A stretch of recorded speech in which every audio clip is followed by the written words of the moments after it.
Hello प्यारे बच्चों, आप सबका एक बार फिर से स्वागत है हमारे करंट इलेक्ट्रिसिटी के नए लेक्चर में। जहां आज हमें जो टॉपिक्स कवर करने हैं उसमें से पहला टॉपिक होने वाला है क्यूब सिमेट्री। मतलब कि हमें क्यूब के कॉर्नर्स या फिर हो सकता है बॉडी डायगोनल या हो सकता है फेस डायगोनल के अबाउट अगर हमको इक्विवेलेंट रेजिस्टेंस निकालना है तो कैसे निकालेंगे। फिर हम लोग आगे पढ़ेंगे व्हीटस्टोन ब्रिज के बारे में और लास्ट में आज हम लोग ईएमएफ ऑफ अ सेल के बारे में भी काफ़ी सारी जानकारियाँ हासिल करेंगे। तो उम्मीद है ये लेक्चर आपको बहुत पसंद आने वाला है। बिल्कुल जोश और उमंग के साथ बैठ जाओ। अगर लेटे हुए हो तो खड़े हो जाओ, खड़े मत रहो बैठ जाओ, लेकिन एनर्जी की कमी नहीं होनी चाहिए ताकि लेक्चर को कर पाओ पूरी तरीके से एंजॉय। तो चलो शुरू करते हैं हम लोग। सबसे पहला पार्ट मैं चाहता हूँ, मैं देखो कुछ बड़े बड़े जिस तरह से क्यूब की नंबरिंग कर रखी है, प्लीज एक रिक्वेस्ट है आप भी इसी तरीके से क्यूब की नंबरिंग करो। मैं देखने का नजरिया है वैसे तो वो आप देखना चाहो जैसे देख सकते हो। मेरे अकॉर्डिंग 1, 5, 3 और 7 ये पीछे वाला फेस है, 2, 6, 4 और 8 ये फ्रंट वाला फेस है क्यूब का। मैं आपको ये क्लियर कर दूं। आप उल्टा भी देख सकते हो एक ही फिगर में, वो आप कैसे देखते हो उस पर डिपेंड करेगा, पर मैं किस तरीके से समझा रहा हूँ ध्यान से समझना। सबसे पहले मुझसे कहा जाता है कि मेरे सर्किट में इस क्यूब को कुछ ऐसे जोड़ा गया है कि सर्किट के वायर्स 3 और 6 में आके जुड़ गए हैं, विच मीन्स इस रेजिस्टर को यानी इस क्यूब को इसके बॉडी डायगोनल जब हम कनेक्ट किया गया है। देखो 3 क्या है बेटा, पीछे वाले फेस का एक कॉर्नर है, 6 क्या है, आगे वाले फेस का एक कॉर्नर है। तो 3 और 6 एक तरह से क्या कहला सकता है, इस क्यूब का बॉडी डायगोनल। उसे कहते हैं कि अगर वायर को 3 और 6 के बीच जोड़ा जाता है, इफ वायर इज कनेक्टेड या फिर ये पूरा का पूरा क्यूब कनेक्ट किया गया है सर्किट में कुछ ऐसे कि इसके एंड टर्मिनल्स 3 और 6 होने वाले हैं, तो आखिर क्या होगा इस क्यूब का इक्विवेलेंट रेजिस्टेंस उस सर्किट के लिए, हमें ये सॉल्व करना है। ठीक है, तो हमारा जो सबसे पहला केस है, केस 1 में हम क्या पढ़ने वाले हैं, केस 1 में पढ़ने वाले हैं हम लोग जब हमारे एंड पॉइंट्स क्या हैं, बिटवीन 3 एंड 6, हमें 3 और 6 के बीच निकालना है इक्विवेलेंट रेजिस्टेंस। बहुत ही आराम से निकाला जा सकता है, बस थोड़ा सा अलग तरीके से सोचने की जरूरत होती है बेटा। मैं तुम्हें बताऊं हम कैसे सोचेंगे, मैं तुम्हें बिल्कुल फील कराता हूँ। देखो इस पूरे क्यूब में तुम्हें कुछ ऐसे पॉइंट्स खोजने होंगे जिनकी डिस्टेंस 3 से मान लो अगर x हो और 6 से मान लो अगर y हो, तो x अपॉन y का रेशियो सेम आना चाहिए। नहीं समझ आया मेरी बात, क्लियर करता हूँ। चलो एक पॉइंट देखते हैं 4, ये काम करते हैं, एक पॉइंट देखते हैं 4। जरा बताओ 4 3 से कितना दूर है सर, एक साइड के बराबर। बिल्कुल क्लियर बात है। मैं मान लेता हूँ 3 से 4 की दूरी x है, चलो मान लेता हूँ कितनी है बेटा, x है। अच्छा 6 से 4 कितना दूर है सर, एक फेस के डायगोनल के बराबर। कितना है, एक फेस के डायगोनल के बराबर। ओहो बहुत बढ़िया। अब मेरी बात ध्यान से सुनो, 4 पॉइंट की दूरी 3 से है साइड के बराबर और 4 पॉइंट की दूरी 6 से है फेस डायगोनल के बराबर। ठीक है, चलो जरा 1 वाले पॉइंट को देखो, जरा 1 को देखो। 1 पॉइंट की 3 से दूरी है साइड के बराबर और 1 की 6 से दूरी है फिर से फेस डायगोनल के बराबर। इसका मतलब 4 और 1 कहीं ना कहीं 6 और 3 के लिए एक जैसे हैं। 6 और 3 के लिए बच्चों एक जैसे हैं, महसूस करो। एक और पॉइंट है, जरा ध्यान से देखो 7। 3 से 7 की डिस्टेंस एक साइड के बराबर है, बल्कि 6 से 7 फिर से एक फेस डायगोनल की दूरी पे है। कितने पे बच्चों, से फिर से एक फेस डायगोनल की दूरी पे है। इसका मतलब जैसा 4 है वैसा 1 है और वैसा ही है 7, वैसा ही है बच्चों 7। मतलब 4, 1 और 7 3 और 6 के लिए एक जैसे पॉइंट्स हैं। कैसे पॉइंट्स हैं, एक जैसे पॉइंट्स हैं। इसका मतलब ये है कि 1 का 4 का और 7 का पोटेंशियल सेम होगा। क्या होगा बच्चों, क्योंकि दोनों तरफ से एकदम इक्वल है ना बेटा वो डिस्टेंस वाइज, तो सिमेट्रिक है ना दोनों के लिए। इसका मतलब सिमेट्रिक का मतलब यहाँ कंफ्यूज नहीं होना। मैंने ये नहीं कहा कि जितना 3 से दूर है उतना ही 6 से दूर है। मैंने ये कहा है कि 3 से और 6 के लिए जो इंपॉर्टेंस 1 की है या जो पोजीशन 1 की है वही पोजीशन 4 की है और वही पोजीशन 7 की है। मतलब 1, 4 और 7 तीनों बिल्कुल एक जैसे पोटेंशियल में होने वाले हैं। क्या मेरे एंड पॉइंट्स 3 और 6 हैं? बिल्कुल, आपका एक एंड है 3 और आपका एक एंड है सर 6। इसके बीच में मुझे एक और पॉइंट मिला है बेटा, क्या, जिसको मैं बोल सकता हूँ 1, 4, 7। मैं तीनों को साथ क्यों लिखा बच्चों, क्योंकि मुझे पता है तीनों का पोटेंशियल सेम होने वाला है। चलो ऐसे ही 5 पॉइंट को देखो। 5 6 से साइड की दूरी पे है, 5 3 से फेस डायगोनल की दूरी पे है। अच्छा 8 6 से साइड की डिस्टेंस पे है और 3 से फेस डायगोनल पे है। सिमिलरली 2 6 से साइड के डिस्टेंस पे है, पर 2 3 से एक फेस डायगोनल के डिस्टेंस पे है। पिछली बार 3 से साइड था, इस बार 6 से साइड है। पिछली बार 6 से फेस डायगोनल था, इस बार 3 से फेस डायगोनल है। मतलब पिछले तीनों पॉइंट इन तीनों पॉइंट से अलग हैं, पर आपस में बिल्कुल सेम है। इसका मतलब जो पोटेंशियल 2 का होगा वही पोटेंशियल 5 का होगा, और वही पोटेंशियल होगा बच्चों 8 का। तो मैं एक पॉइंट बीच में और मेंशन कर देता हूँ, 2, 5, 8, क्योंकि तीनों एक ही जैसे होने वाले हैं। अब मुझे करना है अपने सर्किट को रिकंस्ट्रक्ट या फिर रीडिजाइन करना है। चलो एक एक रेजिस्टर पकड़ो, बताओ कौन से के बीच में है। पहला 1 और 2 के बीच में है। ओहो, ये है 1, ये है 2, तो लगा दिया मैंने एक रेजिस्टर। चलो ये वाला हो गया। दूसरा 1 और 3 के बीच में है। चलो ये रहा 1, ये रहा 3, एक रेजिस्टर मैंने यहाँ लगा दिया, ये भी हो गया। तीसरा 1 और 5 के बीच में है। चलो 1 और 5 वाला भी खत्म करते हैं। 1 यहाँ है, 5 यहाँ है। लो भाई एक रजिस्टर और आ गया, यहीं पे देखो ध्यान से लगा दिया। चौथा है 2 और 6 के बीच में। 2 कहाँ है भाई? 2 है ये, 6 है वो, मतलब एक रजिस्टर यहाँ लगा हुआ है, लो लगा दिया। 2 और 6 वाला हो गया। पांचवा है 2 और 4 के बीच में।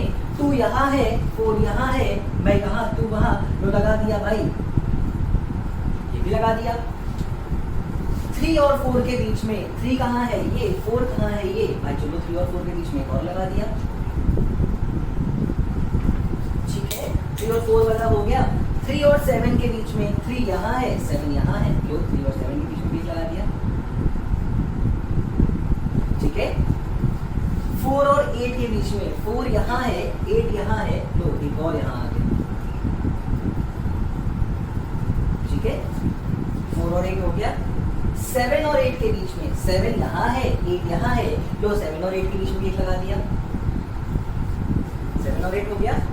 5 और 7 के बीच में, 5 कहाँ है भाई, 5 ये है, 7 ये है, लो भाई 5 और 7 के बीच में एक और आ गया। 5 और 6, 5 कहाँ है भाई, 5 ये है, 6 ये है, तो 5 और 6 के बीच में एक और लगा दिया। और लास्ट 6 और 8, 6 यहाँ है, 8 यहाँ है, तो 6 और 8 के बीच में यहाँ लगा दिया। तो ये देखो, ये है हमारे एंड पॉइंट्स, और ये सर्किट पूरी की पूरी तरीके से बदल के हो गया है वैसा। अब मुझे नहीं लगता कि इसके आगे मुझे आपको थोड़ा सा कुछ बताना चाहिए, क्योंकि आप तो पहले ही आंसर निकाल चुके हो। अगर फिर भी नहीं निकाला है तो मैं समझा दूं, ये सारे ही रेजिस्टर R है, ये तीनों आपस में पैरेलल, ये 6 के 6 आपस में पैरेलल, ये 6 के 6 आपस में पैरेलल, और फिर से ये तीनों आपस में पैरेलल होने वाले हैं। क्या R का R/3, क्या 6 बार R का R/6, और फिर से 3 बार R का R/3। पहले आप इस फिगर को अच्छे से ड्रॉ करो, मैं इसको कर रहा हूँ रब और बना रहा हूँ इसका अगला पार्ट। तो देखो क्या बना, ये क्या बना, ध्यान से देखो, ये बना, ये कुछ बनेगा ऐसा। देखो 3 और 6 के बीच में 3 रेजिस्टर लगे हुए हैं, एक है R/3, एक है R/6, फिर से एक है R/3। ये तीनों आपस में कैसे हैं बच्चों? ये तीनों है सर आपस में बिल्कुल पूरे तरीके से सीरीज में। तो R इक्विवेलेंट निकल के आएगा R/3 plus R/6 plus R/3। आप 6 को ले लो एलसीएम तो निकल के आएगा 2 + 2 + 1 5R/6। एकदम स्टैंडर्ड रिजल्ट है, कई किताबों में दिया रहता है। बॉडी डायगोनल के अबाउट इक्विवेलेंट रेजिस्टेंस होती है बच्चों 5R/6, और वही निकल के आई है हमारी भी 5R/6। कैसे उस फिगर को हमने इस फिगर में कन्वर्ट किया, बहुत ही आसान सी कहानी थी। उम्मीद है तुमने इस कहानी को समझा होगा, उम्मीद है तुमने वो कॉन्सेप्ट समझा होगा कि क्यों हमने 4, 1 और 7 का पोटेंशियल और इस तरीके से 2, 5 और 8 का पोटेंशियल सेम लिया था हमारे क्वेश्चन को सॉल्व करने के लिए। हाँ, 2, 5 और 8 का पोटेंशियल सेम किया था अपने क्वेश्चन को करने के लिए, और कैसे हमारा आंसर निकल के आया है, कैसे हमने सर्किट को सिंप्लीफाई किया है। स्टिल अगर तुम में से कुछ बच्चे इसको नहीं समझ पाते हो तो कोई बुरी बात नहीं है बच्चों, मेरा कहना मान लेना। हो सके तो बस रिजल्ट रट लो, काम हो जाएगा। 99% केसेस पे काम हो जाएगा। सिर्फ 1% एडवांस में मैं मान सकता हूँ कि कुछ भी क्वेश्चन बनाया जा सकता है, इसलिए मैं वहाँ गारंटी नहीं लेता। पर हाँ, मेंस और नीट की गारंटी ले रहा हूँ। ये रिजल्ट को भी याद हो, तुम्हारा काम बहुत आराम से हो जाएगा। तो चलते हैं इसके सेकंड पार्ट की तरफ। अब मैं करने वाला हूँ फेस डायगोनल के अबाउट इक्विवेलेंट रेजिस्टेंस। तब तक तुम इस पार्ट को अगर अच्छे से नोट। तो चलो बच्चों देखो हमारा सेकंड केस। अब हमें इक्विवेलेंट रेजिस्टेंस निकालना है बच्चों 3 और 8 के बिटवीन, है ना। देखो 3 ये रहा और 8 हमारा यहाँ रहा। हमें इन दोनों टर्मिनल्स के अक्रॉस इक्विवेलेंट रेजिस्टेंस फाइंड करना है हमारे इस पर्टिकुलर क्वेश्चन में। बहुत ध्यान से मेरी बात को समझना बच्चों, 3 और 8 फेस डायगोनल काम करेंगे। किसका काम करेंगे? फेस डायगोनल का। और हमें फेस डायगोनल के अक्रॉस इक्विवेलेंट रेजिस्टेंस फाइंड करना है। पहले मैं तुम्हें कोशिश करता हूँ आसानी से फील करा देने की चीज़ों को, अगर हो गया तो बेस्ट, वरना कोई बात नहीं, हमारे पास जो और तरीके हैं उस पर काम कर लेते हैं। अगर इस क्यूब को देखो, 3 इधर है 8 इधर है ना, 3 इधर है और 8 इधर, क्योंकि हाथ आगे पीछे मैंने कर रखा है प्रॉपर तरीके से, है ना। मैं कर रहा हूँ, तुम बेटा अपने हाथ को थोड़ा सा ऐसे घुमाओ और 3 और 8 को आमने सामने ला के देखो। देखो जब 3 इधर था 8 इधर था तो एक पॉइंट यहाँ पे था 4, और इस तरीके से एक पॉइंट यहाँ पे था बेटा, एक पॉइंट यहाँ पे था 7। ये है 8 4 3 7। मैं कहता हूँ तुम थोड़े से अपने क्यूब को ऐसे घुमाओ बेटा, तब तक जब तक 3 और 8 एक दूसरे के बिल्कुल सामने ना आ जाए। जैसे ही 3 और 8 एक दूसरे के सामने आएंगे ना बच्चों, स्ट्रेट लाइन में आएंगे, तो महसूस करोगे कि इधर आ चुका होगा कहीं 4 और पीछे आ चुका होगा कहीं 7। मतलब 4 और 7 कहीं ना कहीं 8 और 3 के लिए बिल्कुल एक जैसे फिगर होने वाले हैं। अगर तुम महसूस कर लो तो बहुत अच्छी बात है, नहीं कर पाओ तो फिर से एक बार चेक करो। जरा बताओ 4 की दूरी 3 से कितनी है? सर साइड के बराबर। 8 से कितनी है? साइड के बराबर। 7 की दूरी 3 से कितनी है? साइड के बराबर। 8 से कितनी है?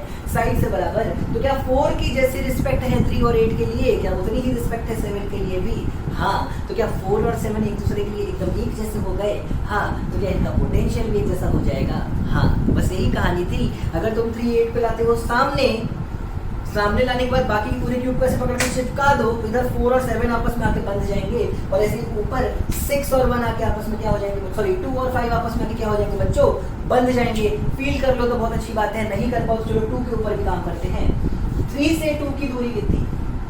Face diagonal. 8 से 2 की दूरी फेस डायगोनल। 3 से 5 की दूरी फेस डायगोनल। 8 से 5 की दूरी फेस डायगोनल। तो जो रिस्पेक्ट 2 की वही रिस्पेक्ट 5 की, ऐसे भी समझ सकते हो आप। जो पोटेंशियल 2 का वही पोटेंशियल 5 का। मतलब 2 का और 5 का पोटेंशियल सेम है, 4 का और 7 का पोटेंशियल सेम है। 2 का और 5 का सेम है, 4 का और 7 का सेम है। साथ ही साथ 1 और 6 ये जो 2 रह गए इनका सेम नहीं आएगा, किसी भी तरीके से आप चेक कर लो, ये सेम नहीं कहे जा सकते। तो मतलब 2 5 के साथ सेम पोटेंशियल पे होगा, 4 7 के साथ। मैंने यही तो कहा बेटा, तुम ऐसे क्यूब पकड़ के दबा के देखो ना, 1 अलग नजर आएगा, 6 अलग, 5 और 2 साथ में जुड़ गए होंगे, 7 और 4 साथ में जुड़ गए होंगे। सिर्फ फील की कहानी है। अगर कर लिए हो तो एक काम करते हैं, नए नंबर सिस्टम पे चलते हैं, जिसके अकॉर्डिंग एंड पॉइंट्स क्या है? 3 और 8। बहुत बढ़िया। साथ में कौन कौन है? यहाँ पे कहीं आ गया है 2,5, मैं ऊपर बना ले रहा हूँ ऐसे अपनी कंफर्टेबिलिटी के लिए। नीचे कहीं आ गया है 4,7, जो बहुत अच्छी बात है। यहाँ कहीं मौजूद है बेटा 1, और यहाँ कहीं मौजूद है बच्चों, यहाँ कहीं मौजूद है बच्चों, कहीं के लिए कोई फर्क नहीं पड़ता, 6। सारे नंबर हो गए 1 2 3 4 5 6 7 8, चलो सारे नंबर हो गए। अब बनाना शुरू करते हैं अपने सारे रजिस्टर को। चलो यहाँ शुरू करते हैं। पहला है 1 और 3 के बीच, जो बना दो भाई। दूसरा कहाँ है? 1 और 2, ये रहा। तीसरा कहाँ है? 1 और 5, ये रहा। चौथा कहाँ है? 5 और 6, 1 और 5 हो गया, 5 और 6, 5 और 6, ये रहा। पांचवा कहाँ है? पांचवा हो गया 1 2 3, हाँ पांचवा हो गया 2 और 6 के बीच। 2 और 6 कहाँ है? ठीक है। अगला कहाँ है? 2 और 4 के बीच। 2 कहाँ है? ये रहा। 4 कहाँ है? एकदम नीचे। ये आ गया 2 और 4 के बीच एक रजिस्टर। अगला कहाँ है? अगला कहाँ है? 2 और 4, 2 और 4 हो गया। ये है 3 और 7 के बीच। 3 और 7, 3 तो ये रहा, 7 ये रहा। एक रजिस्टर यहाँ ला देता हूँ मैं, कोई बड़ी बात नहीं है। अच्छा, अगला है 3 और 4 के बीच। 3 ये रहा, 4 ये रहा। 3 और 4 के बीच एक ये ला देता हूँ। चलो बहुत बढ़िया। अगला है 4 और 8 के बीच, तो 4 और 8 के बीच एक ये ला देता हूँ। अगला है 7 और 8 के बीच, तो 7 और 8 के बीच वाला भी ये ला देता हूँ। ठीक है। और कौन से बचे? 5 और 7 के बीच। 5 ये है, 7 ये है। चलो एक रजिस्टर यहाँ आ रहा है। ठीक है। और एक लास्ट है 6 और 8 के बीच। 6 यहाँ है, 8 यहाँ है। लो भाई ये हो गया हमारा 6 और 8 के बीच। कहाँ है आखिर हमारे एंड पॉइंट्स? पहले काम करते हैं उस पे। देखो ये है हमारा एंड पॉइंट 3, ये है हमारा एंड पॉइंट 8। और सारे ही रजिस्टर कितने कितने ओम के हैं बच्चों? R ओम के हैं। सारे ही रजिस्टर R ओम के हैं। ये बना हमारा नया फिगर, और इसको अब करना है हमें सिंप्लीफाई। सिंप्लीफाई, चलो दिखाता हूँ मैं तुम्हें कैसे होंगे सिंप्लीफाई। देखो सबसे पहले आप 3 और 2 के बिटवीन इक्विवेलेंट रेजिस्टेंस निकाल लो। तो पहले R और R का R/2 प्लस R 3 R/2, ऐसे ही आप 8 और 5 के बीच निकाल लो। तो R और R का R/2 और ये R 3 R/2, बढ़िया। फिर आप 3 और 4 का निकाल लो, R और R का R/2, 7 और 8 का निकाल लो, R और R का R/2, और 2 और 4 या 5 और 7 जो भी बोलना चाहो उनके बीच भी R और R का R/2। तो फिगर कुछ ऐसा है कि ये 3R/2, ये 3R/2, ये R/2, ये R/2 और ये R/2। मैं इस फिगर को दोबारा बनाना पसंद करूंगा, तो पहले इस फिगर को कर लो अच्छे से नोट। मैं बनाता हूँ दोबारा से इस फिगर को, देखो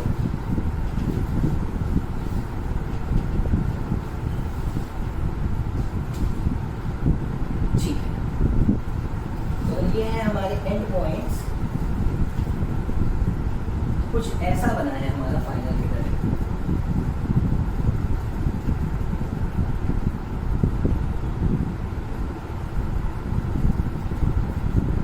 ये 3R/2, ये 3R/2, ये R/2, ये R/2, ये R/2। कोई समस्या? कोई समस्या नहीं है। ये है 3, ये है 8। अब मुझे इसको करना है फर्दर सिंप्लीफाई। अब फर्दर सिंप्लीफाई कैसे होगा, उसके पहले एक छोटी सी चीज़ तुम्हें याद रखनी पड़ेगी। एक छोटी सी चीज़ तुमको याद रखनी पड़ेगी। हो सकता है आज ही के लेक्चर में मैं तुम्हें उसको सिखा भी दूंगा, कोई बड़ी चीज़ नहीं है। ये जो पर्टिकुलर सेटअप दिख रहा है ना, ऐसा एक सेटअप कहलाता है व्हीटस्टोन ब्रिज। हर ऐसा दिखने वाला सेटअप नहीं होता ऐसा। किसको बोलते हैं व्हीटस्टोन ब्रिज, ध्यान से समझो। अगर यहाँ जो रेजिस्टेंस है इसको मैं R1 नाम दूँ, क्या नाम दूँ बच्चों? R1। यहाँ के रेजिस्टेंस को बेटा मैं R2 नाम दूँ, यहाँ के रेजिस्टेंस को R3 नाम दूँ, यहाँ के रेजिस्टेंस को बेटा R4 नाम दूँ, और ये हो जाए R5। तो ध्यान से सुनो, एक स्पेशल केस होता है जिसमें अगर R1/R2 R3/R4 के बराबर हो जाए, अगर R1/R2 R3/R4 के बराबर हो जाता है, तो इस केस में R5 का सर्किट में होने या ना होने से कोई फर्क पड़ने वाला नहीं है। R5 ओपन सर्किट की तरह काम करता है, मतलब जैसे यहाँ से वायर टूट गया हो और ये रेजिस्टर किसी काम का ही ना हो। जरा फील करो, क्या 3R/2/R/2 मतलब 3, यहाँ 3R/2/R/2 मतलब 3, क्या इधर का रेशियो उधर के रेशियो के बराबर है? हाँ। क्या कंडीशन सेटिस्फाई हो रही है? हाँ। तो क्या ये R/2 जो बीच में लगा ये किसी काम का हुआ? नहीं, ये किसी काम का नहीं है, तो इसको करोगे रद्द, ये है बेकार। अब इसके बाद क्या नजर आएगा तुम्हें? ये दोनों आपस में सीरीज में, ये दोनों आपस में सीरीज में, और ये पूरा का पूरा रिजल्ट आपस में पैरेलल में। तो 3R/2 का इक्विवेलेंट आ जाएगा 3R। चलो देखो भाई नया सर्किट कैसा बनेगा। ये आ गया 3R, R/2 का आ जाएगा R, और ये हो गए हमारे एंड पॉइंट। अब 3R और R का इक्विवेलेंट निकाल लो बेटा। R इक्विवेलेंट निकल के आ जाएगा 3R/4। स्टैंडर्ड रिजल्ट है, बार बार बोल रहा हूँ, रट लो, याद कर लो अगर समझ नहीं आता है, वरना सर्किट को कन्वर्ट करना दुनिया का सबसे आसान काम है। मुझे नहीं लगता कि तुम्हें उसमें कोई परेशानी होनी चाहिए, और उम्मीद है कि इस क्यूब वाले सिमेट्रिक क्वेश्चन को भी, जिसमें हम लोग फेस डायगोनल के इक्विवेलेंट रेजिस्टेंस निकाल रहे थे, तुमने इजीली समझ लिया होगा। मैं फिर से फील करा दूं, 3 और 8 को घुमा के थोड़ा सा सीधा किया तो 2 आ गया, 5 के सामने 4 आ गया, 7 के सामने पकड़ के क्यूब को ऐसे दिया प्रेस, तो 2 और 5 आके जुड़ गए, 4 और 7 आके जुड़ गए, 1 रह गया वहाँ और 6 रह गया यहाँ। इसी को मैंने दोबारा से ड्रॉ किया था, उसको मैंने सिंप्लीफाई करके ये बनाया, व्हीटस्टोन की कंडीशन सेटिस्फाई की तो बीच वाले को हटाया और फाइनली आंसर निकाला 3R/4। उम्मीद है ये तरीका तुम्हें समझ में आया होगा। हम चलते हैं लास्ट पार्ट की तरफ, जिसमें हमें किसी भी एज के अक्रॉस, मतलब जैसे 3 और 7 या 4 और 8, ये किसी एज के अक्रॉस इक्विवेलेंट रेजिस्टेंस पूछ जाती है, तो कैसे करेंगे सवाल को। तब तक आप इसको करो अच्छे से नोट। तो चलो बच्चों देखते हैं हम लोग अपना थर्ड और आखिरी केस क्यूब सिमेट्री का। इस बार हमें इक्विवेलेंट रेजिस्टेंस निकालनी है बच्चों 3 और 7 के अबाउट। 3 और 7 के अबाउट, ये 3 और 7 क्या है? एक साइड पे लगने वाला रेजिस्टर है 3 और 7, और हमें इसी के अबाउट निकालनी है बेटा इक्विवेलेंट रेजिस्टेंस। चलो मैं थोड़ा सा फील कराता हूँ जो मैं कहना चाहता हूँ, और फिर मैं तुम्हें पॉइंट्स की मदद से भी सिखा दूंगा चीज़ों को। जैसे मान लो ये है 3 और 7 वाला, ये है 3, ये है 7, आगे इधर आ रहा है बच्चों 8 और इधर आ रहा है 4, याद रखना। तो ये हो गया हमारा नीचे का सरफेस, ऐसे हमारे ऊपर के चारों पॉइंट है, और ये है हमारा 3 और 7। मैं चाहता हूँ तुम 3 और 7 को यहीं रखे रहो और अपने पूरे के पूरे क्यूब को ऐसे घुमाओ, ऐसे देखो 3 और 7 को यही रहने तो पूरी की पूरी क्यूब को ऐसे पकड़ के आप ऊपर की तरफ घुमाने की कोशिश करो, तो जो क्या है 3 और 7 तो यही रहेगा। इधर जो पॉइंट है 4 और 8 ये ऐसे उठेंगे, ऊपर जाएंगे। सिमिलरली बेटा ये जो पॉइंट है 1 और 5 जब आप क्यूब घुमाओगे तो ऊपर से ऐसे नीचे आ रहे होंगे। देखो 3 और 7 यही रखा है, 4 और 8 यहाँ से उठेगा, 1 और 5 यहाँ से ऐसे जाएगा। एक टाइम आएगा जब ये दोनों एक दूसरे के आमने सामने आ चुके होंगे। कौन कौन से पॉइंट बेटा 4 और 8 और 1 और 5 एक दूसरे के आमने सामने आ चुके होंगे। हम अपने क्यूब को पकड़ के ऐसे पिचका दो तो 4 जाके 1 से जुड़ जाएगा और 8 जाके 5 से जुड़ जाएगा और एकदम टॉप पे आ चुका होगा 2 और 6। फील करो मैंने क्या किया, मैंने पूरे के पूरे क्यूब को ऐसे धीरे से घुमाने की कोशिश की है। तब तक जब तक 1 4 के सामने नहीं आ जाता, तब तक जब तक 5 8 के सामने नहीं आ जाता।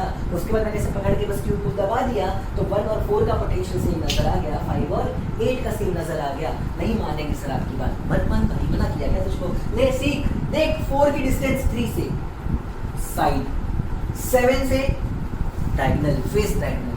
चल बता 8 की डिस्टेंस 9, 1 की डिस्टेंस 3 से साइड, 7 से फेस डायगोनल। जो इंपॉर्टेंस 4 की वही इंपॉर्टेंस 1 की। चलो बता 8 की डिस्टेंस 3 से डायगोनल, फेस डायगोनल, 7 से साइड, 5 की डिस्टेंस 7 से साइड, 3 से फेस डायगोनल। जो इंपॉर्टेंस 5 की वही इंपॉर्टेंस 8 की। तो 5 और 8 सेम पोटेंशियल के होंगे, 1 और 4 सेम पोटेंशियल के होंगे। मैं इस फिगर को बनाऊंगा दोबारा तो मैं एंड लिखूंगा 3, एंड लिखूंगा 7। ऊपर करने पे 4 1 से जाके जुड़ा था तो यहाँ पे लिख लेता हूँ 4 1, 5 7 से यहाँ लिख लेता हूँ 5 7। और जब 4 1 से जुड़ेगा तो 2 पहुंच गया होगा और ऊपर, तो 2 और 6 पहुंच गया होगा और ऊपर, तो 6। ये आया मेरे पास नंबर सिस्टम है ना। और एंड पॉइंट्स पर ये है भाई, ध्यान रखना इनके अबाउट निकालना है मुझे 3 और 7 के अबाउट। चलो अब एक काम करते हैं, 12 के 12 रजिस्टर लगाने हैं हमको, एक एक करके लगाते हैं। पहला 1 और 2 के बीच कहाँ है 1, कहाँ है 2, ये रहा लो भाई। दूसरा 1 और 3 के बीच 1 और 3 लो भाई। तीसरा 1 और 5 के बीच 5 कहाँ है, ये रहा, ठीक है। चौथा 5 और 6 के बीच 5 ये रहा, 6 ये रहा।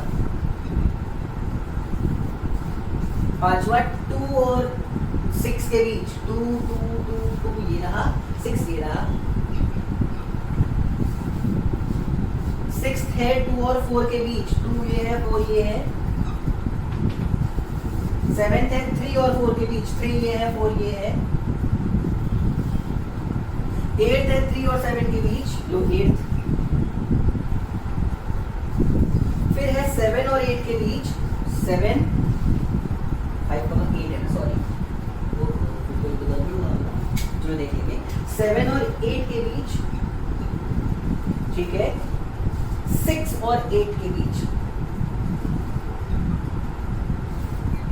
कौन सा रह गया, ये रह गया, ये हो गया 4 और 8 के बीच, ठीक है।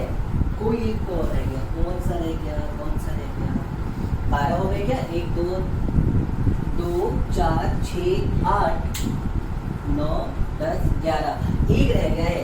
8 और 7 के बीच वाला हमने बना लिया, 5 और 7 5, हाँ 5 और 7 ये पीछे वाला 5 और 7 के बीच रह गया, तो देखो वो आ जाएगा कुछ यहाँ। ये बना है हमारा फाइनल फिगर, जो इसको मैंने सिंप्लीफाई करके बनाया है। तुम कोशिश करो, बहुत आराम से बना सकते हो। गिन लेना 12 रजिस्टर आने चाहिए, 12 से कम है तो मतलब कुछ ना कुछ मिस हो रहा होगा। अब इसको करेंगे सिंप्लीफाई, सारे हैं R, तो R और R का R/2, R और R का R/2, R/2, R/2, R/2 और R। इतना समझते हो? हाँ सर समझते हैं। अगर समझते हो तो देखो मैं इस फिगर को दोबारा बनाता हूँ, यहीं पे बनाता हूँ, मिटाऊंगा नहीं इस बार पूरा तरीके से। यहाँ इनको हटा के लगा लेता हूँ सिर्फ एक रजिस्टर R/2,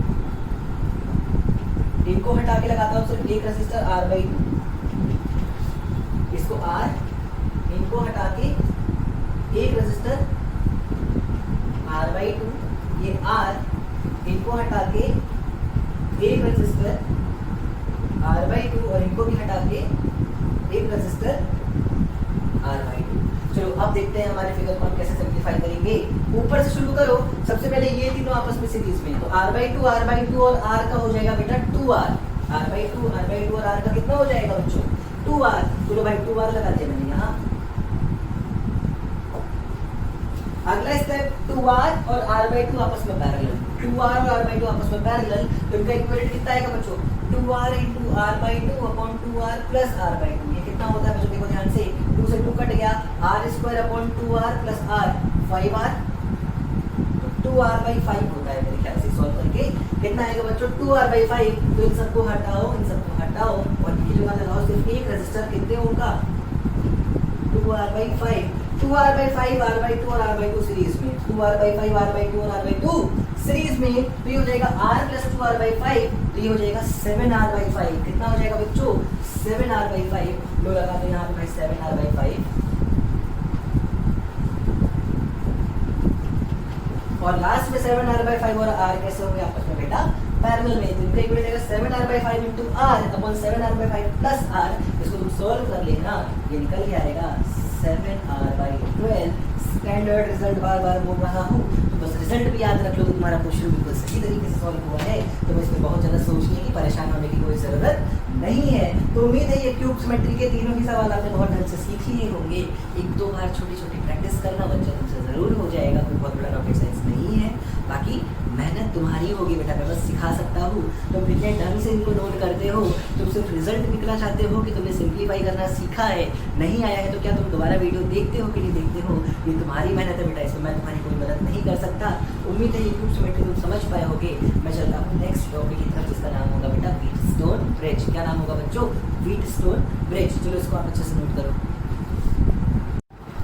तो चलो बच्चों देखते हैं हम लोग अपना अगला कॉन्सेप्ट, जिसका नाम है Wheatstone bridge. Wheatstone bridge, wheat समझते होगे है ना, स्टोन का पत्थर और पुल, ऐसा कुछ नहीं है भाई, साइंटिस्ट का नाम है, इनकी इज्जत करनी चाहिए इनको। और बिल्कुल ध्यान से समझो, इनके अकॉर्डिंग हमें करना क्या है, हम चाहते हैं हमारा कुछ ऐसा रेजिस्टेंस का कॉम्बिनेशन आए ताकि ये जो मिडिल में तुमको एक वायर दिख रहा है जिसमें रेजिस्टेंस मान लेता हूँ R5 हो, साथ में एक लगा हुआ है गैल्वेनोमीटर। गैल्वेनोमीटर का नाम सुन के आप डरे मत, ये सिर्फ एक ऐसा इंस्ट्रूमेंट है जिसका काम होता है डिटेक्ट करना किसी वायर में करंट है कि नहीं। मतलब अगर इस वायर में करंट हुई तो गैल्वेनोमीटर डिफ्लेक्ट कर जाएगा, एक पॉइंटर होता है गैल्वेनोमीटर में, वो डिफ्लेक्ट कर जाएगा। और नहीं है अगर करंट तो गैल्वेनोमीटर का डिफ्लेक्शन 0 रहेगा। तो हमने क्या कहा, क्यों ना एक ऐसा एक कंडीशन खोजा जाए कि क्या होना चाहिए कंडीशन, ताकि R5 से कभी कोई करंट पास ना करे, ताकि गैल्वेनोमीटर से कोई करंट पास ना करती हो।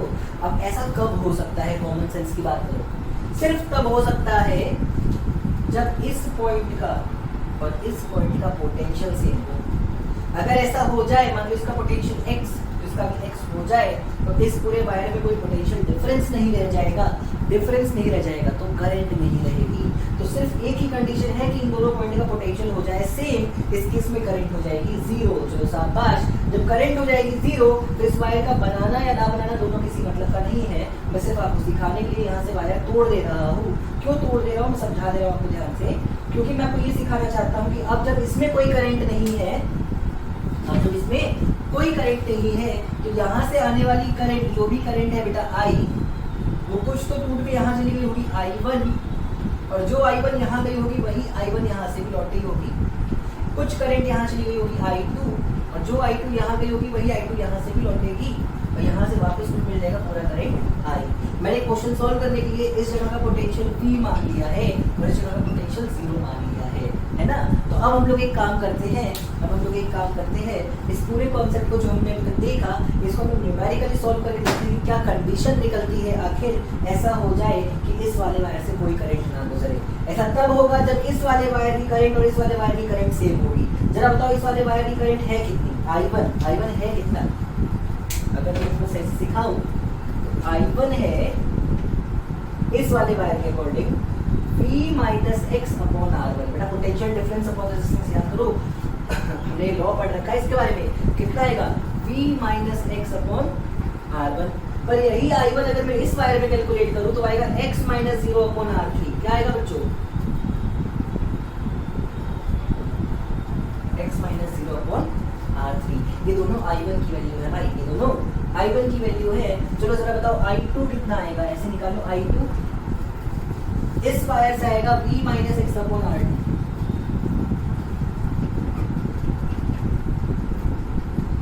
और इस वायर से आएगा x माइनस 0 अपॉन R4। जरा ऊपर वाली इक्वेशन को नीचे वाली इक्वेशन से डिवाइड करो,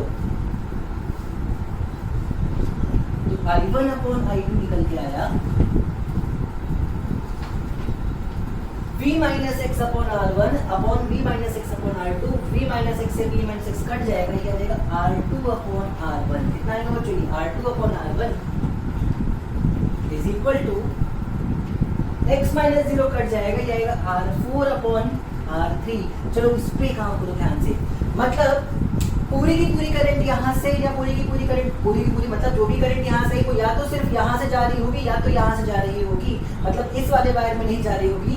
उसके लिए ये एक रिलेशन निकल के आता है R1 R2 R3 R4 में।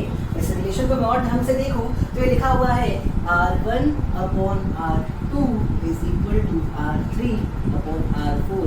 अगर एक सेटअप जो कि ऐसे 5 रेजिस्टर का हो, इस कंडीशन को सेटिस्फाई कर रहा है, मतलब R1 upon R2 R3 upon R4 के बराबर नजर आ रहा है, तो इस वाले मिडिल वाले वायर में कोई करंट नहीं जाएगी, गैल्वेनोमीटर से कोई डिफ्लेक्शन शो नहीं होगा। और इस केस में हम ये मान के चलेंगे कि हमारा व्हीटस्टोन ब्रिज का जो कॉन्सेप्ट था वो हम सीख रहे हैं अच्छे से। तो याद रखना बच्चों, व्हीटस्टोन ब्रिज एक पूरा कॉन्सेप्ट कहता है कॉम्बिनेशन ऑफ रेजिस्टर्स का, जिसमें मिडिल वाले रेजिस्टर से कोई करंट पास ना कर रही हो।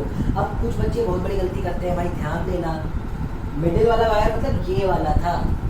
कभी कभी सवाल में ऐसा दिया रहता है, बच्चे कहते हैं ये तो व्हीटस्टोन है, काट कूट के अलग कर देते हैं। देख भाई, अगर ऐसे दिया होता ना बेटा, तो ये व्हीटस्टोन वाला कॉन्सेप्ट नहीं है। भले ही R1 upon R2 R3 upon R4 के बराबर करंट यहाँ से जाएगी भाई, गलती मत करना, पूछा हुआ सवाल है इसलिए बोल रहा हूँ बार बार।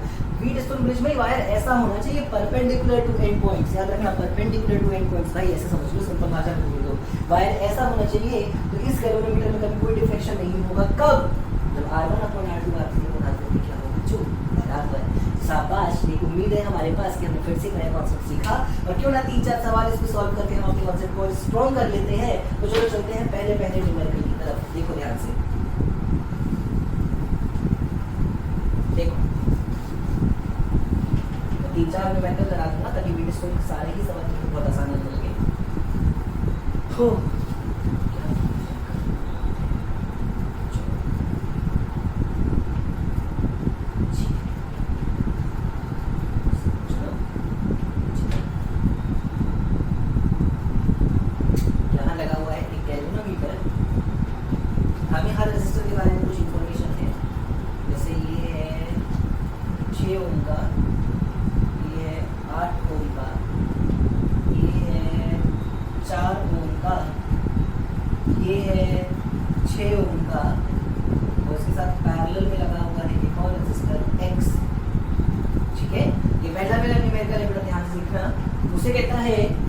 कॉम्बिनेशन है रेजिस्टेंस का, जिसमें एक ये x है, ये 6, ये 4, ये 6, ये 8। इसमें कोई दिक्कत है?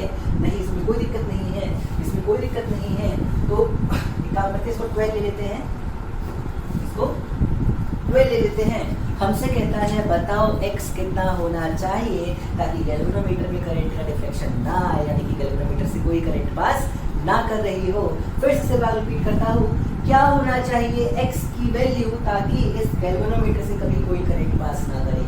क्या ध्यान से सुना जाए इस सवाल को? तो बिल्कुल ऐसा लग रहा है कि तुमसे कहना चाहता है कि क्या होना चाहिए ये पूरा का पूरा कि ये अपॉन ये इसके अपॉन इसके के बराबर आ जाए ताकि व्हीटस्टोन की कंडीशन सेटिस्फाई हो जाए, और कंडीशन होगी सेटिस्फाइड तो गैल्वेनोमीटर में आएगा डिफ्लेक्शन बिल्कुल भी नहीं। तो चलो, इसका मतलब क्या, मुझे पहले इसका इक्विवेलेंट निकालना चाहिए। ये दोनों पैरेलल में है तो इसका इक्विवेलेंट आएगा 6x अपॉन 6 प्लस x। क्या समझते हो? नहीं समझते हो तो बेटा पहले के लेक्चर देख लो, इसमें मेरी कोई गलती नहीं है, तो नहीं समझ पाते।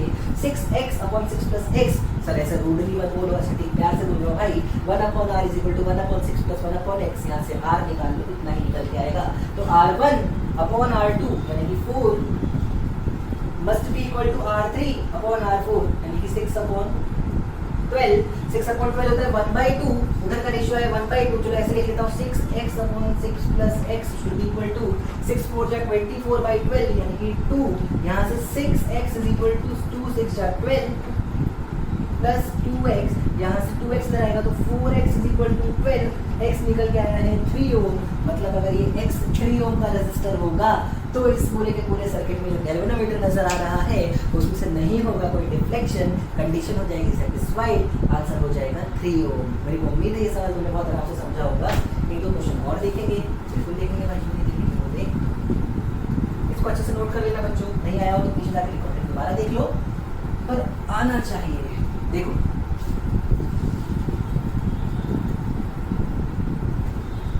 अगला क्वेश्चन देखो,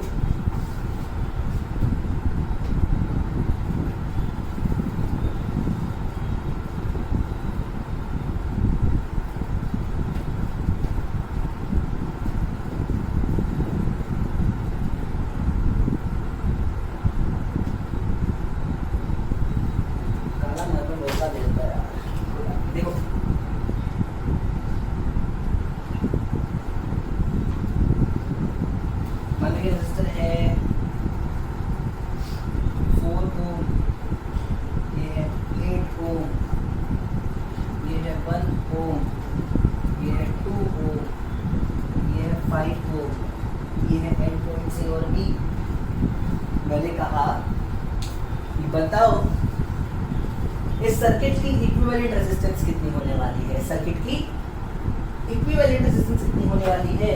और चलो थोड़ा सा सवाल अच्छा करते हैं। अगर यहाँ से अंदर गया है, अगर यहाँ से अंदर गया है 10 एम्पियर का करंट, तो कितना करंट है 8 ओम के रेजिस्टर में, हमें ये भी पता करना है। सवाल लिख लो भाई, क्योंकि मैं सवाल यहाँ नहीं लिख रहा।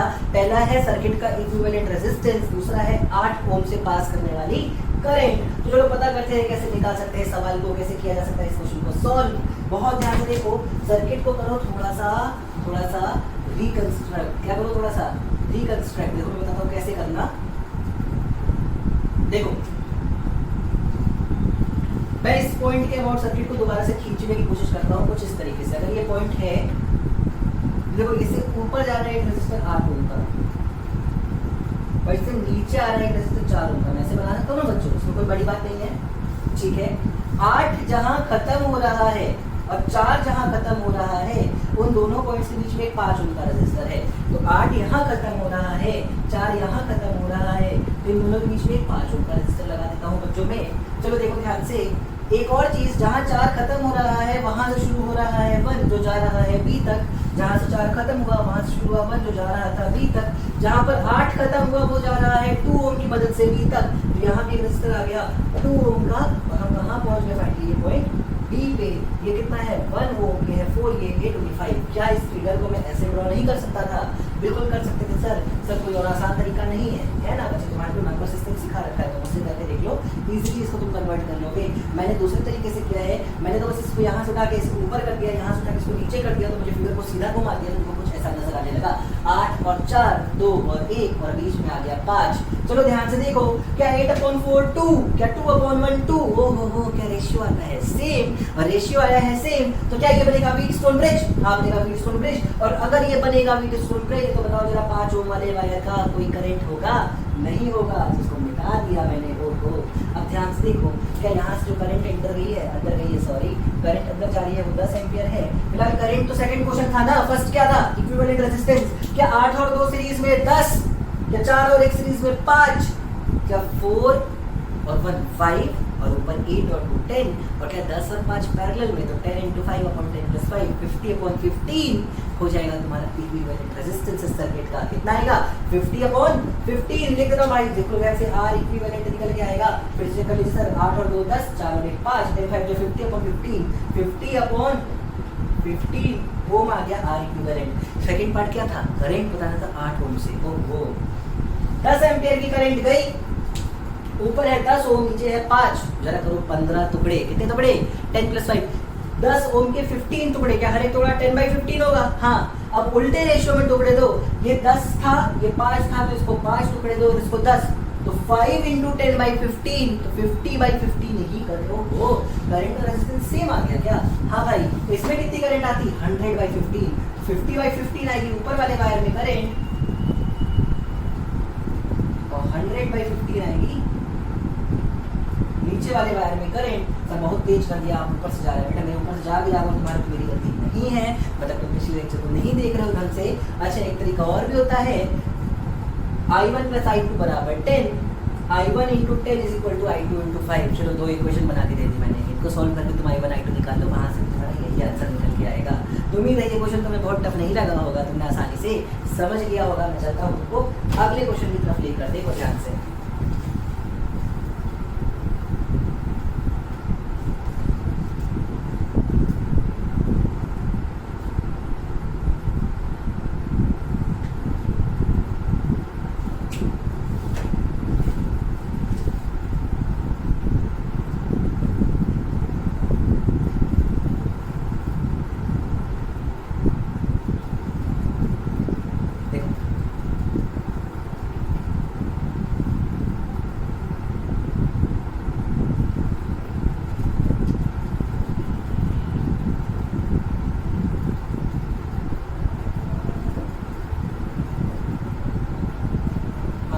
R 2R 6R 5R 15R, ये मान लो 5 रेजिस्टर हैं और मुझको कहता है A और B के बिटवीन इक्विवेलेंट रेजिस्टेंस फाइंड करो।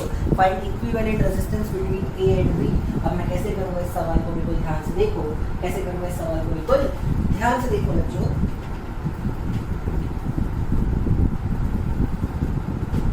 Equivalent resistance between A and B सवाल लिख लिया होगा तो देखो, मैं अगर A को ऐसे पकड़ के ऊपर लेता चला जाऊँ तो मना कर देगा क्या? और जैसे मैं A को लेके ऊपर जाऊंगा, सर्किट को हल्का सा घुमाऊं, देखो A को पकड़ के जब ऊपर ले जाऊंगा तो ये दोनों वायर जो है यहाँ से उठ के ऐसे यहाँ आ गए होंगे, ऐसे आ गए होंगे। महसूस कर सकते हो? अब सीधा करके महसूस करो, तो कुछ भी और नहीं है भाई। देखो ये रहा A से निकले दो रास्ते, एक में लगा है 2R, एक में लगा है 6R, उन दोनों के बीच लगा है एक R से एक रास्ता B तक जा रहा है 5R और एक जा रहा है 15R। ये आ गया हमारा B। अब देखो ध्यान से यार, ये क्या है, ये क्या है?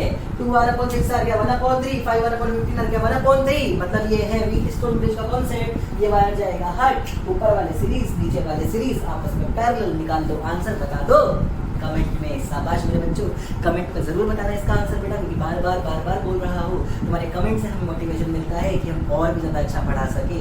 तो प्लीज़ इसका कमेंट करके आंसर बताइए क्या आने वाला है। और हम लोग चलते हैं एक और सवाल, नहीं बहुत हो गए सवाल, क्यों ना हम कुछ नया सीखते हैं। क्या सीखेंगे नया? हम लोग सीखते हैं रिवर्स व्हीटस्टोन ब्रिज को कैसे सॉल्व करते हैं। बहुत इंपॉर्टेंट है बेटा, बहुत इंपॉर्टेंट। थोड़ा सा कठिन होता है, कठिन तो नहीं होता है, गलत बातें कठिन बोलता हूँ अगर मैं, थोड़ा सा लेंदी हो जाता है, बस थोड़ा सा लेंदी हो जाता है। अगर रिवर्स व्हीटस्टोन ब्रिज के क्वेश्चन आएंगे तो कैसे सॉल्व करेंगे हम उसको सीखते हैं। तब तक आप नोट कर लो इस पूरे थ्योरी को अच्छे से। तो चलो बच्चों देखते हैं हम लोग रिवर्स व्हीटस्टोन ब्रिज क्यों बोला गया होगा, इसका नाम रखा गया होगा। देखो ये जो कॉम्बिनेशन है रेजिस्टेंस का बच्चों, दिखने में तो ऐसा लगता है कि जैसे ये भी एक व्हीटस्टोन ब्रिज ही बन रहा हो, बट तुम थोड़ा सा अगर ध्यान से देखोगे तो R1/R2 तो आ रहा है 1/2 और R3/R4 आ रहा है 4/2 यानी कि 2। तो इस बार R1/R2 R3/R4 के बराबर नहीं है। R1/R2 R3/R4 के बराबर नहीं है, साथ ही साथ उल्टा तो है, R1/R2 R4/R3 के बराबर है। R1/R2 R4/R3 के बराबर है। मतलब इसको मैं व्हीटस्टोन ब्रिज नहीं बोल सकता, ऑल्दो दिखने में वैसा ही था। अच्छा सर, अगर ये ऐसा भी ना होता, उल्टा भी ना हो तो भी यही मेथड यूज करना है तुम सवाल सॉल्व करने के लिए। बस मैं सिंपल भाषा में बोलूं, अगर व्हीटस्टोन जैसा दिखने वाला फिगर व्हीटस्टोन का ब्रिज नहीं है तो हमेशा सवाल को हम इस मेथड से सॉल्व करेंगे। क्या है सवाल, पहले ये तो समझ लो। सवाल है सर्किट की इक्विवेलेंट रेजिस्टेंस फाइंड करनी है। क्या करना है बच्चों? Equivalent resistance. कभी भी ऐसा क्वेश्चन होगा बेटा तो वो बैटरी की मदद से बना के दिया गया होगा, नहीं दिया गया होगा तो तुम खुद से लगा देना बैटरी 20 वोल्ट्स की, लास्ट में वो कट जाएगा, तो परेशान मत होना।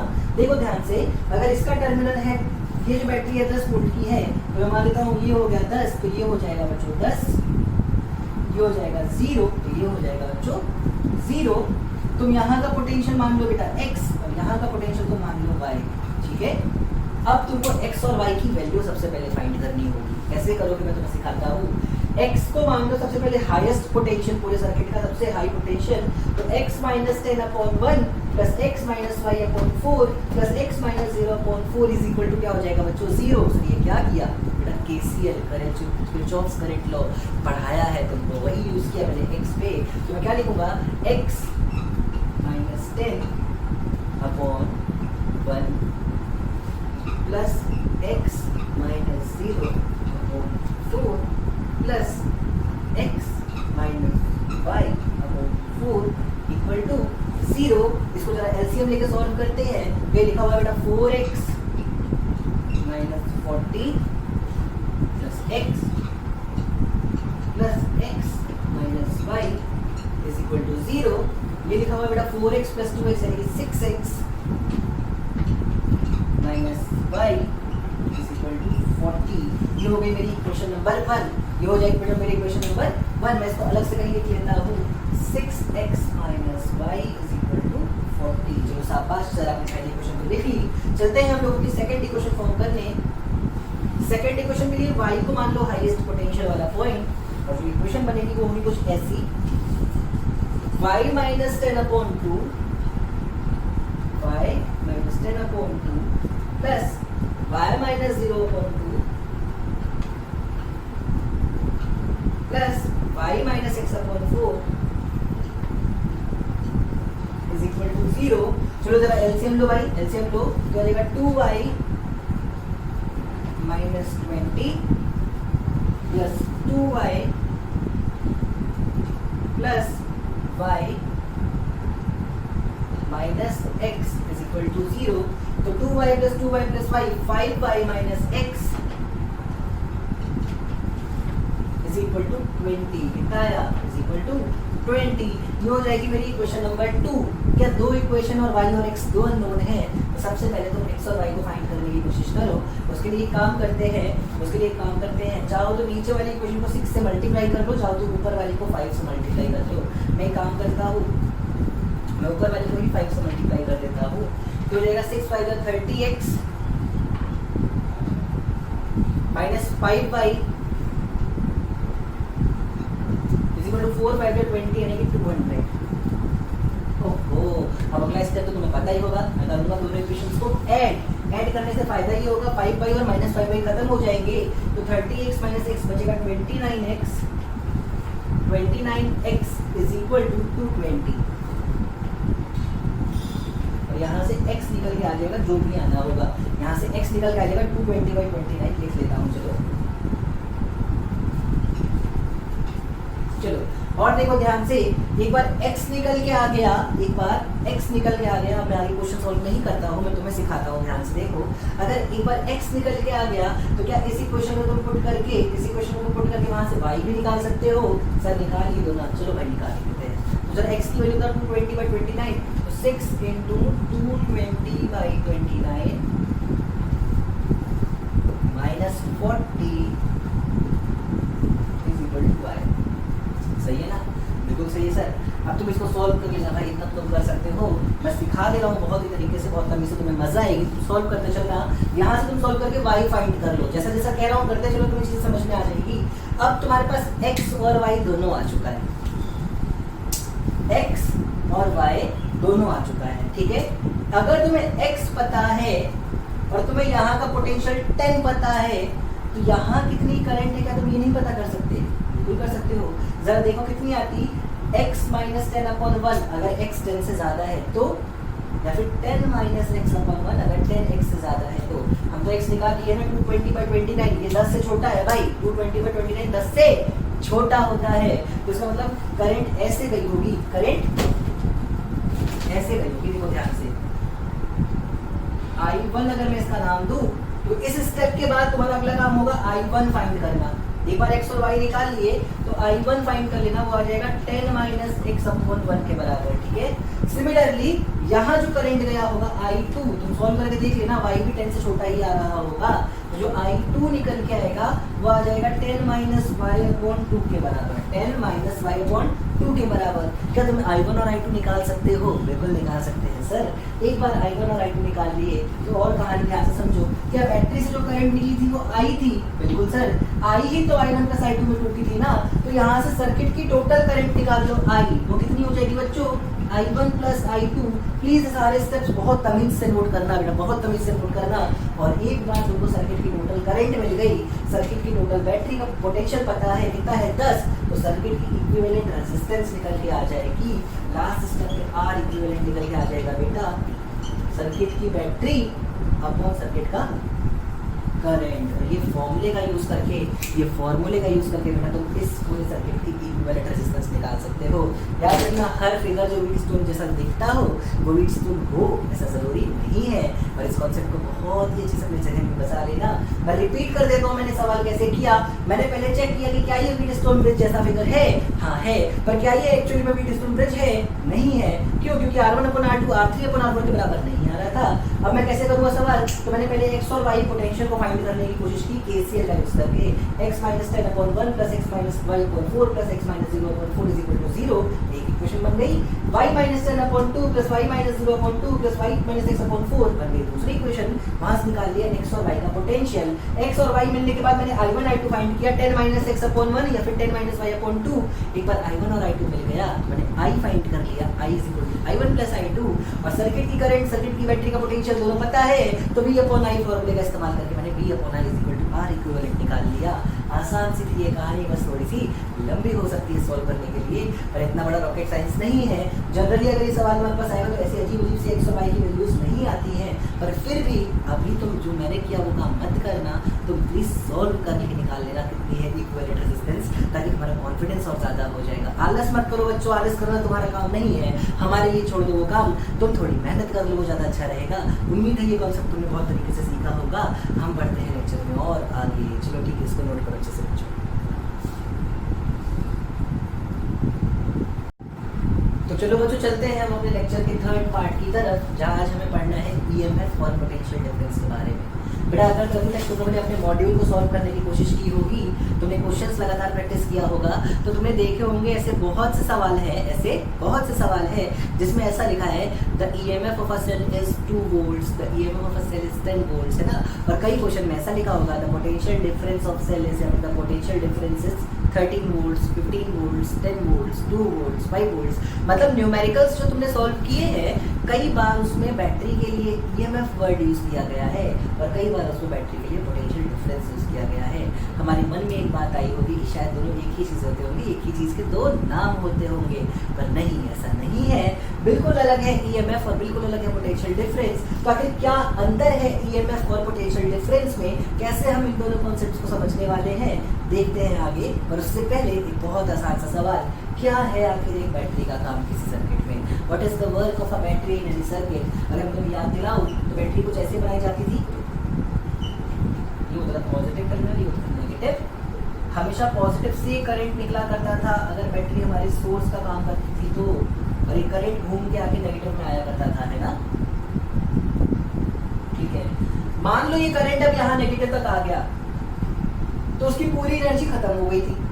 अब दोबारा से इस करंट को पुश करके वापस पॉजिटिव टर्मिनल तक पहुंचाना ही हमारी बैटरी का काम है। सुनो मेरी बात ध्यान से, दोबारा से जो नेगेटिव पे थका हारा पॉजिटिव चार्ज पहुंचा है उसको पुश करके पॉजिटिव टर्मिनल तक एक बार पहुंचा देना ही किसका काम है? हमारी बैटरी का काम है। तो ये है वर्क हमारी बैटरी का। ये क्या है बेटा? हमारी बैटरी का वर्क। अब मैं तुमसे एक स्पेशल केस की बात करता हूँ।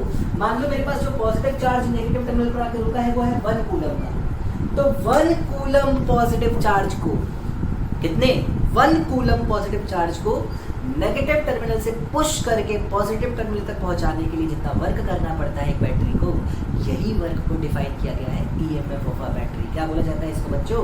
EMF या फिर electromotive force for a battery या फिर ऑफ अ सेल। तो EMF ऑफ अ सेल या EMF of a battery is defined as the amount of work done, the amount of work done in moving 1 coulomb positive charge from negative terminal of a battery to positive terminal of a battery।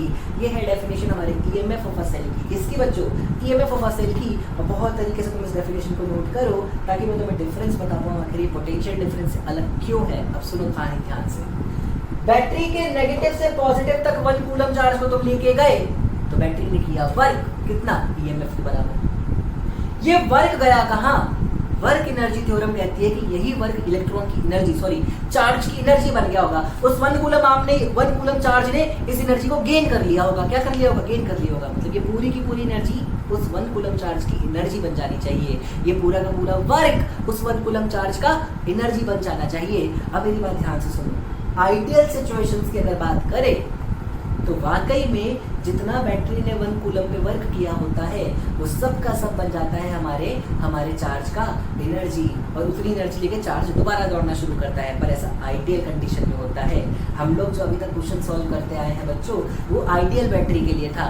Ideal battery के case में जो भी तुमने EMF लिखा है वो पूरा का पूरा क्या हो जाता है, एनर्जी बन जाती है चार्ज की, ठीक है। पर प्रैक्टिकली ऐसा नहीं होता।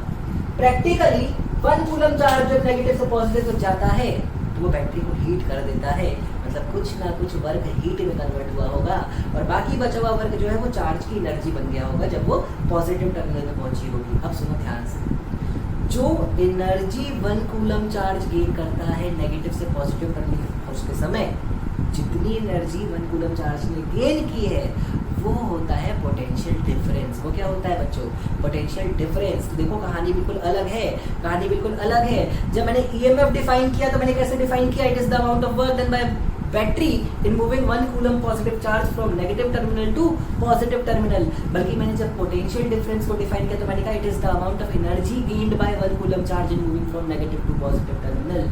वर्क एनर्जी थ्योरम कहती है कि ये दोनों बराबर होने चाहिए, पर ऐसा होता नहीं है अगर प्रैक्टिकल लाइफ की बात करें तो प्रैक्टिकल लाइफ में बैटरी जो यूज करी जाती है उसको बोलते हैं रियल बैटरी। क्या बोलते हैं उसको, रियल बैटरी। और जो आइडियल कंडीशंस होती है उसको लोग बोलते हैं आइडियल बैटरी। अगर ये बैटरी आइडियल है तो जो वर्क डन बाय बैटरी होगा वही बन जाएगा पोटेंशियल डिफरेंस। जैसे लिख देता हूँ, जो ईएमएफ होगा वही क्या हो जाएगा बेटा, पोटेंशियल डिफरेंस के बराबर। और क्योंकि मैंने अभी तुमसे मेंशन किया है कि जितने भी न्यूमेरिकल तुमने अभी तक सॉल्व किए हैं वो आइडियल बैटरी के लिए थे, इसलिए कभी क्वेश्चन में सेल ऑफ ईएमएफ लिखा रहता था, कभी क्वेश्चन में सेल ऑफ पोटेंशियल डिफरेंस लिखा रहता था। पर याद रखना ऐसा हमेशा हो ये बिल्कुल भी सच नहीं है। तो क्या है सर, पूरी कहानी पर रिपीट करिए। जैसे ही सर्किट से पॉजिटिव चार्ज 1 कूलम का नेगेटिव टर्मिनल तक आता है वो थक चुका होता है। इस 1 कूलम चार्ज को एनर्जी देना है, सॉरी इस 1 कूलम चार्ज को जबरदस्ती धक्का देके पॉजिटिव तक पहुंचाने के लिए जितना बैटरी ने किया काम वो है ईएमएफ। वो क्या है बच्चों, ईएमएफ। अब आगे की कहानी कैसी है, आगे की कहानी ऐसी है कि इस काम के बदले जितनी एनर्जी गेन की उस 1 कूलम चार्ज ने वो बनेगा पोटेंशियल डिफरेंस। क्या बनेगा बच्चों को, पोटेंशियल डिफरेंस बनेगा। तो ये है डिफरेंस इन दोनों में, ईएमएफ में और पोटेंशियल डिफरेंस में। हाँ, आइडियल कंडीशन की बात की जाए, आइडियल कंडीशन की बात की जाए तो आइडियल कंडीशन में जितना होता है ईएमएफ उतना ही होता है पोटेंशियल डिफरेंस। पर ऐसा सिर्फ और सिर्फ आइडियल कंडीशन में होगा, प्रैक्टिकल लाइफ में पॉसिबल नहीं होता है। और ढंग से समझाता हूँ, और ढंग से कहानी सुनाता हूँ, सुनो ध्यान से। अगर तुम्हारे घर में आने वाले हैं बहुत ही तुम्हारे खास मेहमान, तो भाई घर के किचन में जाहिर सी बात है कुछ खाना बनेगा, बिल्कुल बनेगा। अच्छे अच्छे पकवान बनेंगे भाई, मलाई कोफ्ता बनाओगे है ना, पनीर बनाओगे, पनीर दो प्याजा बनाओगे, चिकन खाते तो चिकन बना लोगे, एक दो मीठे आइटम बनाओगे और बढ़िया से एक पूरा खाना तैयार करोगे, है ना। ये किचन के अंदर की कहानी है। किचन के अंदर जितना खाना बना, किचन के अंदर जितना खाना बना वो है ईएमएफ ऑफ अ सेल। वो क्या है बच्चों, ईएमएफ ऑफ अ सेल। पर जाहिर सी बात है मेहमान है खास। मेहमान कैसे हैं बच्चों, खास। तो क्या तुम उन्हें कम नमक का खाना या ज़्यादा चीनी की मिठाई खिलाना पसंद करोगे? नहीं। क्या तुम बिना तीखा खाना खिलाओगे? नहीं। या वो अगर तीखा नहीं खाते तो क्या जबरदस्ती तीखा खिलाओगे? नहीं। तो ये सब कैसे पता चलेगा कि तीखा है खाना, कि नमक कम है, कि ज़्यादा है, कि क्या है? उसके लिए तुम्हें अंदर ही जिसने भी खाना बनाया है, मम्मी ने बनाया हो या फिर किसी ने भी बनाया हो, पहले वो अंदर थोड़ा सा खाना टेस्ट कर लेता है कि जरा टेस्ट तो करो, कहीं सही स्वाद तो है, कहीं कमी तो नहीं है कुछ, उसको बढ़ा दे या कम कर दे। टेस्ट कर लिया तो अब जितना खाना अंदर बना था क्या वो पूरा का पूरा बाहर पहुंचा मेहमान तक? नहीं। कुछ तो खा लिया ना तुमने यार। तो जितना खाना किचन के अंदर बना, अगर किचन है बैटरी तो जितना खाना बना वो है ईएमएफ, और जितना खाना मेहमान तक पहुंचा वो है पोटेंशियल डिफरेंस। अगर बहुत ही आइडियल कट कुक है तुम्हारा, बहुत ही विश्वास है उसको अपनी कुकिंग पे, तो बिना चखे पूरा खाना बाहर पहुंचा देगा। ये हो जाएगी आइडियल सिचुएशन। पर मैं नहीं मानता हूँ कि आइडियल सिचुएशन में हम लोग काम करते हैं। प्रैक्टिकली जितना खाना बनता है उससे कुछ अलग ही खाना बाहर पहुँचता है, ठीक है। फिलहाल अभी के लिए तुम्हें लग रहा होगा हमेशा कम पहुँचता है, पर ये पॉइंट गलत है। अभी मैं और क्लियर करूंगा चीज़ों को, समझते चलो। फिलहाल अभी तक के टॉपिक मुझे समझाना था वो है ईएमएफ और पोटेंशियल डिफरेंस दो अलग अलग चीज़ होती है। ईएमएफ को हम लोग इससे रिप्रेजेंट करेंगे और पोटेंशियल डिफरेंस को इससे रिप्रेजेंट करेंगे, और आइडियल बैटरी के लिए ये हमेशा बराबर होगा। लिख लेना फॉर आइडियल बैटरी, लोड करके for ideal battery E is equal to V, ठीक है। अब बात करते हैं आखिर आइडियल बैटरी अगर नहीं है, अगर आइडियल बैटरी अगर नहीं है तो E और V में कौन बड़ा या कौन छोटा होता है और कब कब? चलो बहुत ध्यान से देखो। अब मैं नॉन आइडियल बैटरी पढ़ाने जा रहा हूँ। देखो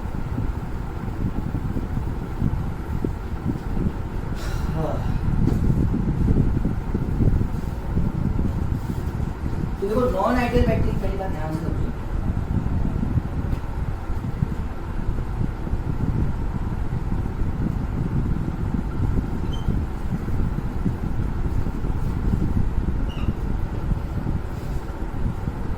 नॉन आइडियल बैटरी देखो सिंबल वैसा ही है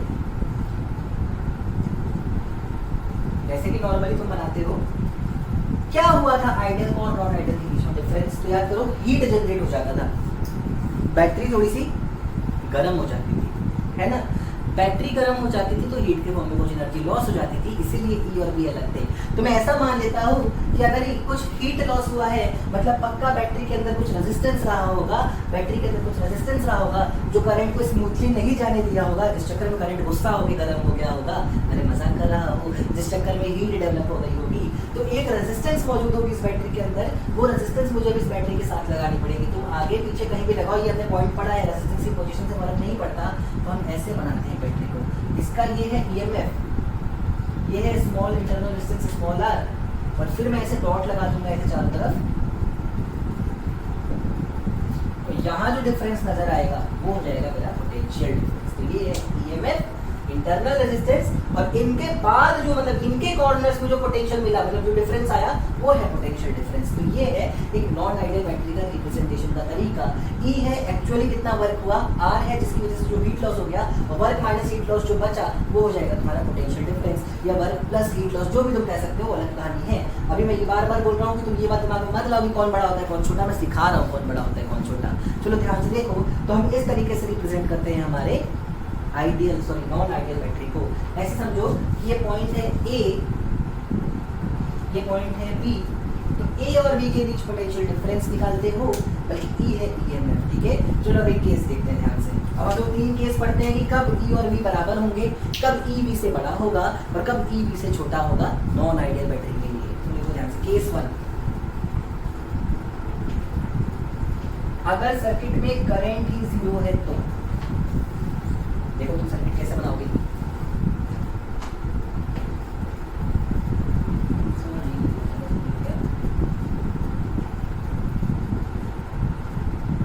EMF E small a A B, हमें वीए माइनस वी भी निकालना है, वो पोटेंशियल डिफरेंस कहलाएगा।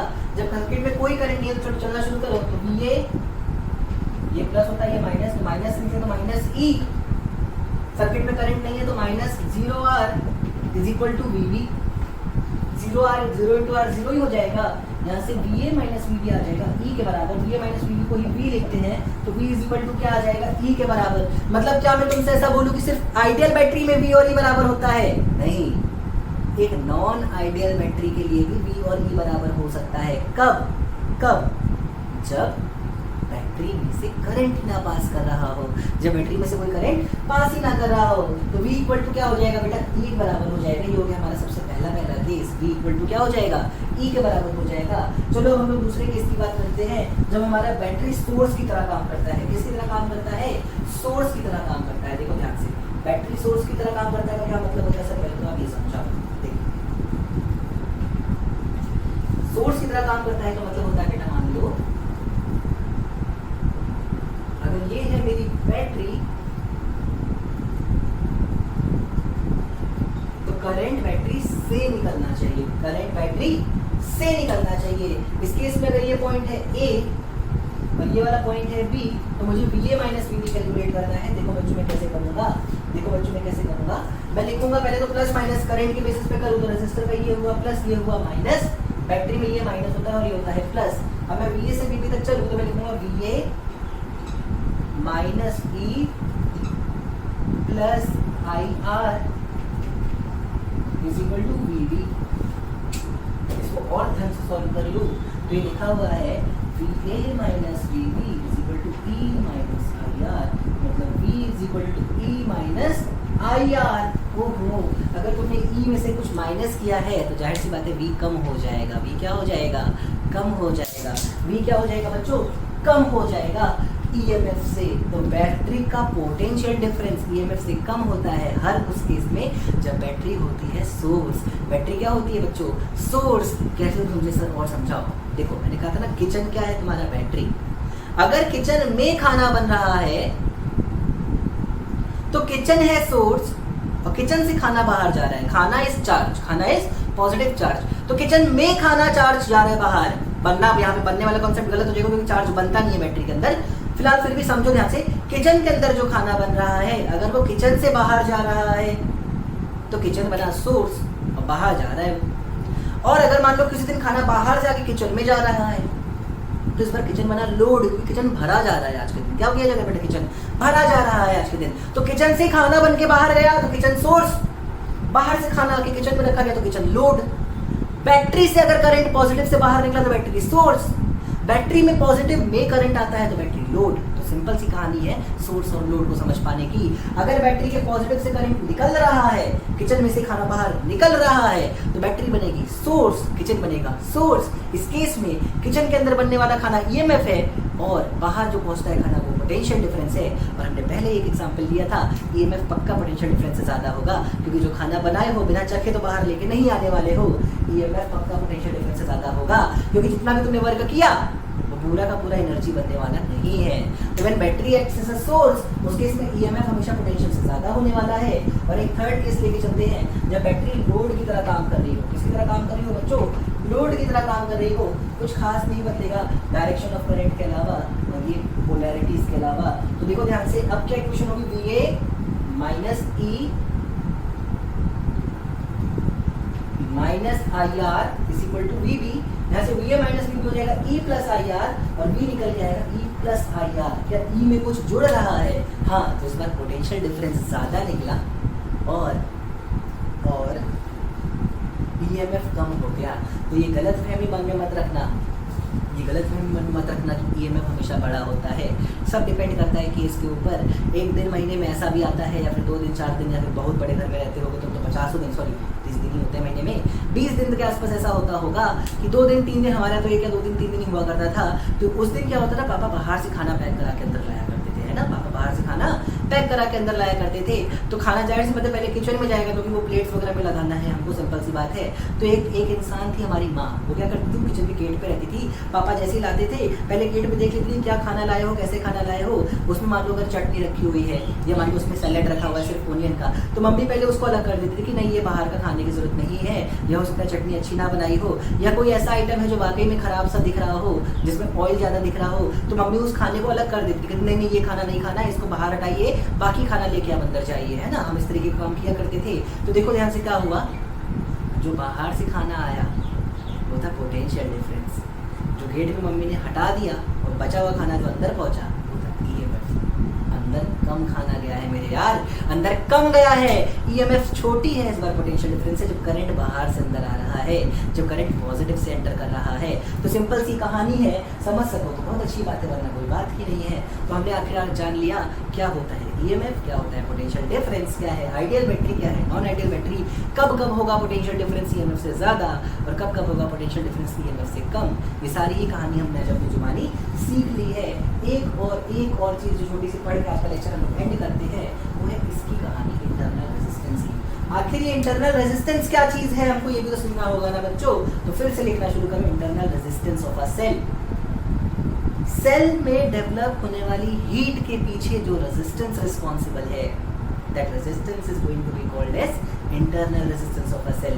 तो ये डेफिनेशन बहुत तरीके से आप अपनी कॉपी में नोट कर लेना internal resistance of a cell की, कि the resistance responsible for heat in a battery is internal resistance of a cell, या फिर internal resistance of a battery. चलो बहुत अच्छी बात है बच्चों, तुमने इंटरनल रेजिस्टेंस की डेफिनेशन लिख ली। आखिर कैसे कैलकुलेट करते हैं इंटरनल रेजिस्टेंस को, ये भी सीखते हैं। चलो देखो ध्यान से, ये ठीक है, काम करते हैं। आज के लेक्चर को हम लोग यहीं पे करते हैं। हमने इंटरनल रेजिस्टेंस का डेफिनेशन समझ लिया।